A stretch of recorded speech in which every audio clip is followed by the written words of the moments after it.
வணக்கம். ஜவைஜெட் from ஜவாஜ்வட்டி Pudur. Power writer அப்படிங்கிற YouTube channel மூலமாக உங்களை மீண்டும் சந்திப்பு ரொம்ப மற்றமாக இருந்துச்சு. அத்தோட எங்கள் சேனலை சப்ஸ்கிரைப் பண்ணுங்கள், பெல் பட்டன் அழுத்த மறந்துடாதீங்க. அத்தோட எல்லாத்துக்கும் ஷேர் பண்ணுங்க. அதாவது ஒரு சட்டமன்ற தேர்தல் அல்லது நாடாளுமன்ற தேர்தல், எந்த ஒரு தேர்தலாகட்டும் நடந்து முடிந்ததுக்கு பின்னால ஒரு செயற்குழு கூட்டம் அல்லது நிர்வாகிகள் கூட்டம் அல்லது மாவட்ட செயலாளர் கூட்டம் கூட்டுவாங்க.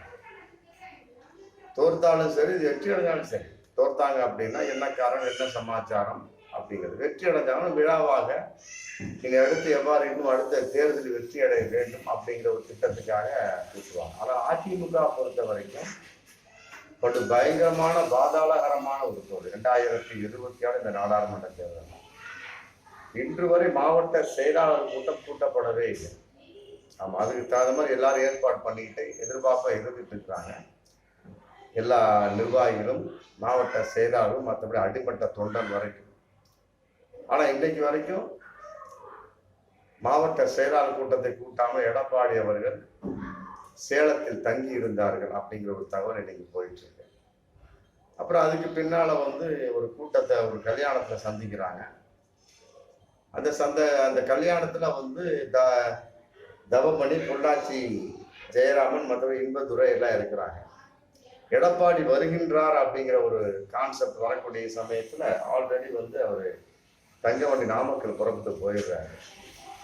மற்றபடி எடப்பாடி வந்ததுக்கு பின்னாலே ஒரு சல்யூட்டு போட்டு வேலுமணி புறப்பட்டு போயிடுறாரு கோவை. அப்புறம் அதுக்கு பின்னால கல்யாணத்துல கலந்துட்டு எடப்பாடி அவர்கள் கோயம்புத்தூர் வழியா சென்னைக்கு புறப்படுவதற்காக விமானத்தில் புறப்பட்டு போறாங்க. அந்த வகையில கோயம்புத்தூர் விமான நிலையத்தில் பார்க்கின்ற பொழுது அங்கு வரவேற்பு பண்ணுகின்றார் வேலுமணி. இங்கு வரவேற்பு பண்ண, சல்யூட்டு மட்டும் போறார் கல்யாணத்துல. அங்கு வரவேற்பு பண்றார். அப்புறம் சென்னைக்கு புறப்பட்டு சென்றார். இன்னைக்கு அவசரமாக நிர்வாக குழுவை கூட்டி, மற்றபடி எதன் அடிப்படை என்றால் சட்டம் ஒழுங்கு சீர்கற்ற, மற்றபடி அராஜகமான, நிர்வாகத்திறனற்ற திமுக ஆட்சிக்கு எதிராக, மற்றபடி அந்த ஆட்சி நடக்க போகின்ற இடைத்தேர்தலை, விக்கிரவாண்டி இடைத்தேர்தலை நாங்கள் புறக்கணிக்கின்றோம் அப்படின்னு சொல்லி ஒரு அறிக்கை தாக்கல் பண்ணியிருக்காங்க. அதாவது அதிமுக எடப்பாடி பிரிவு விக்கிரவாண்டி இடைத்தேர்தலை புறக்கணிக்கிறாங்க.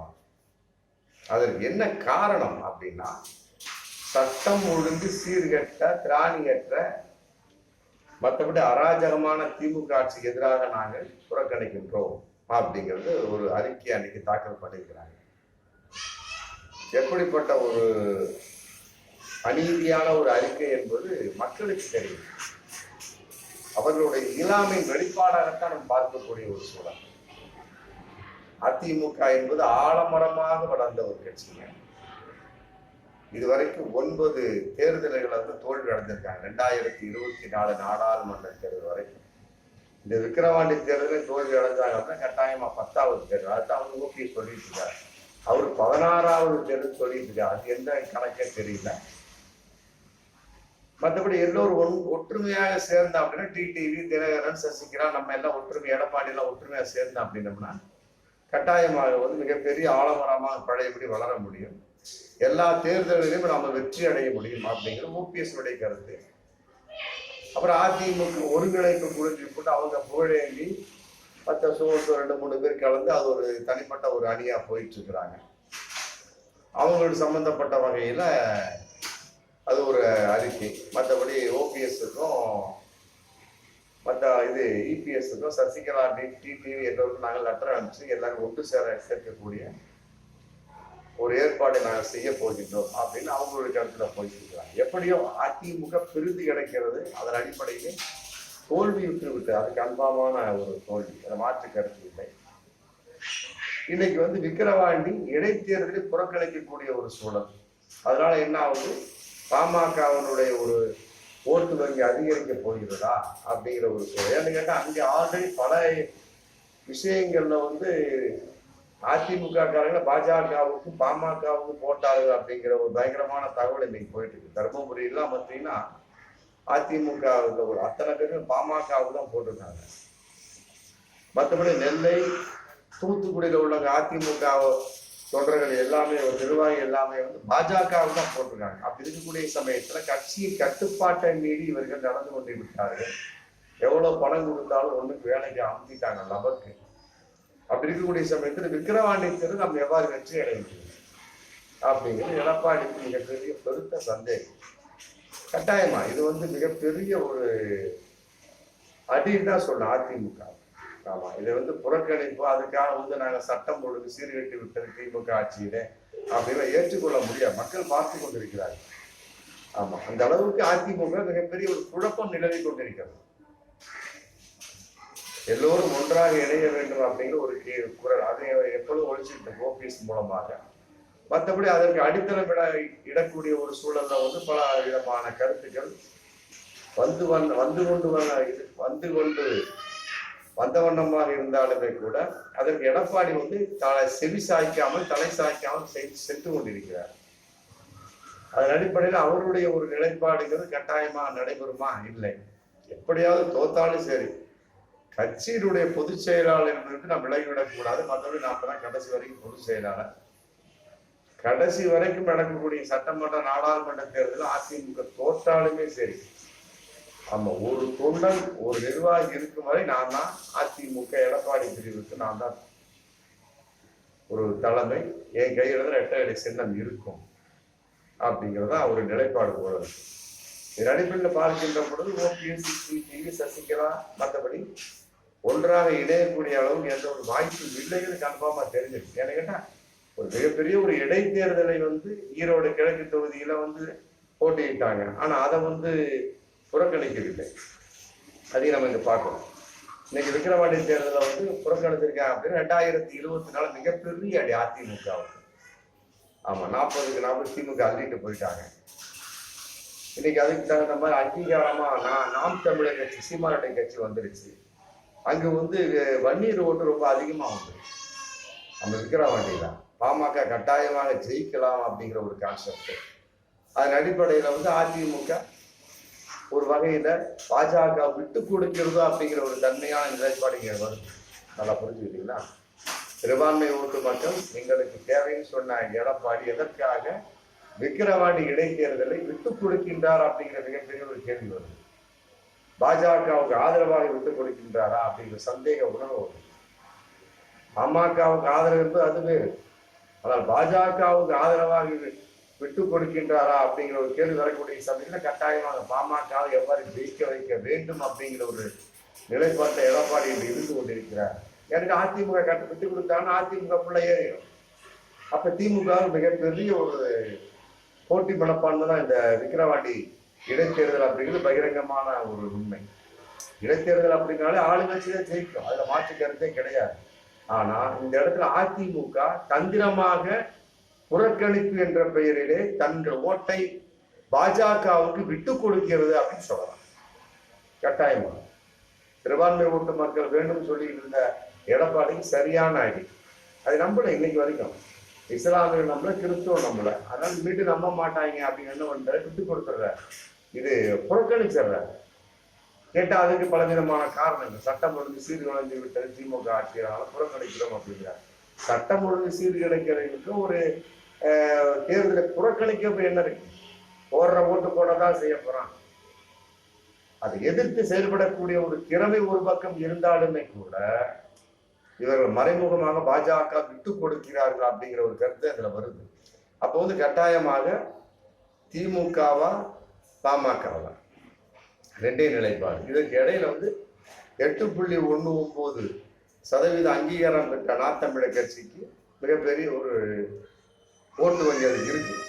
ஏன்னா பழைய அதிமுக பிரமுகர்லாம் வந்து பெரும்பாலும் பாஜக தான் போடுவான்னு சொல்ல முடியாது. நிறைய பேர் நாம் தமிழர் கட்சி போட வாய்ப்பு இருக்கு.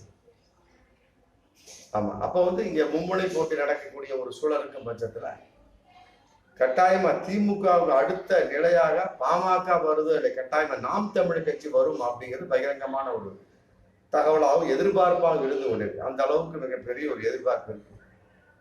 ஆக அதிமுக மறைமுகமாக பாஜக விட்டு கொடுக்கிறது அப்படின்னு நம்ம சொல்ல முடியும். சும்மா மேல்பூச்சு புறக்கணிப்பு அப்படிங்கிறது.